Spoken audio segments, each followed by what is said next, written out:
For decades, capital flowing into Abu Dhabi real estate targeted a very specific skyline: high-density towers and glass skyscrapers dominating the urban core.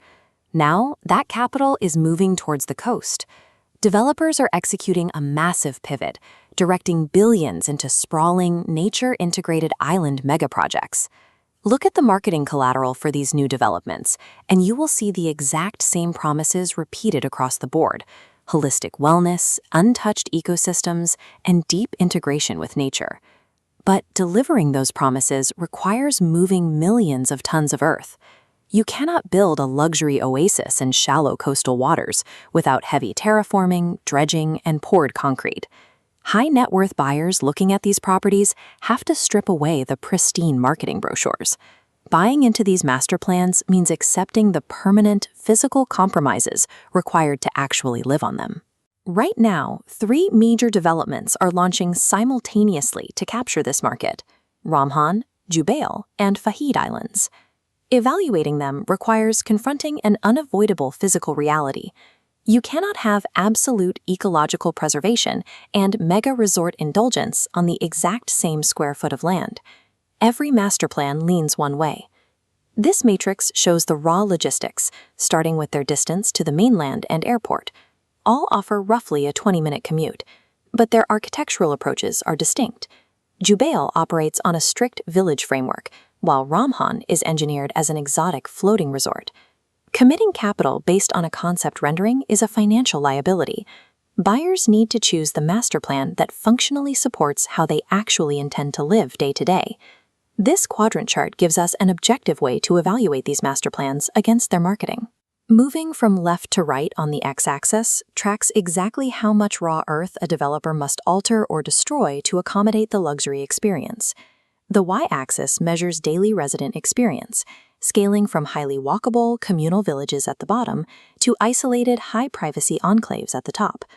Plotting specific island data reveals the exact target demographic they're built for and functional realities residents will face. Jubail Island's core architectural mandate revolves entirely around strict adherence to SDDAMA green building standards. Every structure is heavily regulated. Rather than fighting the local microclimate, the development integrates into existing native ecosystems and mangrove forests to actively lower the community's energy footprint. The layout abandons the traditional sprawling grid, dividing the island into 6 distinct pedestrian villages connected by shared community centers, clinics, and schools. The result is a highly walkable, health-oriented neighborhood environment where daily errands and social interactions happen on foot. That sustainability comes with rigid trade-offs. Aesthetic regulations are highly restrictive, meaning owners have very little freedom for flashy, hyper-intrusive architectural customization on their plots. Protecting the fragile coastal ecology also means the island simply cannot support massive private watercraft infrastructure for individual residents. Updating our chart, Jubail Island plots firmly in the bottom left quadrant, registering high on ecological preservation and high on walkability. Jubail rejects the private island fiefdom aesthetic entirely. It sacrifices personal isolation to achieve a genuinely sustainable, deeply connected community layout. Ramhan Island deploys a completely different strategy. It aims to deliver an unapologetic, exotic luxury resort experience directly on the Abu Dhabi coastline. Achieving this requires aggressive environmental engineering. The developers are dredging deep water channels for yacht marinas, fabricating new sandbars, and pouring foundations for overwater floating villas. The functional outcome is an unparalleled daily visual experience. Properties offer the kind of resort-level opulence usually requiring a flight to the Maldives. A major value driver for these properties is proximity to raw wildlife, with marketing heavily featuring sea turtles and dolphins swimming near the residences. Maintaining this level of engineered luxury creates a permanent burden. Infrastructure required to keep floating villas and dredged marinas viable demands massive ongoing maintenance costs. Furthermore, to protect the wildlife generating property value in the first place, owners likely face strict, non-negotiable seasonal usage rules for their watercraft.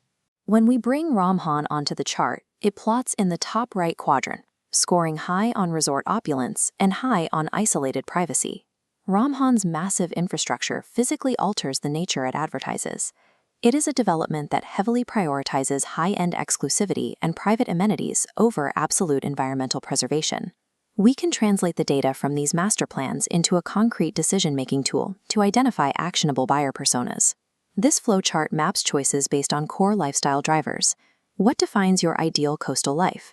Prioritizing integrated community infrastructure, walkability, and strict sustainability leads to Jubail Island. Requiring personal watercraft access, high-status aesthetics, and absolute privacy routes to Ramhan Island. Allocating capital to these projects requires an honest assessment of your tolerance for constraints. You have to align your investment with the trade-offs you are willing to live with, not just the renderings you find most attractive. The Jubail buyer is the long-term community builder. They value a family-oriented environment and walkability, willing to trade sheer opulence for neighborhood cohesion. The Ramhan buyer is the experience and status optimizer. They view their home as a personal resort, require private yacht access, and expect absolute isolation. Wellness real estate exists on a strict spectrum. You have to make a definitive choice between harmonizing with the natural environment or dominating it with luxury infrastructure. Do not buy the marketing brochure. Buy the master plan that reflects the actual lifestyle compromises you are prepared to make.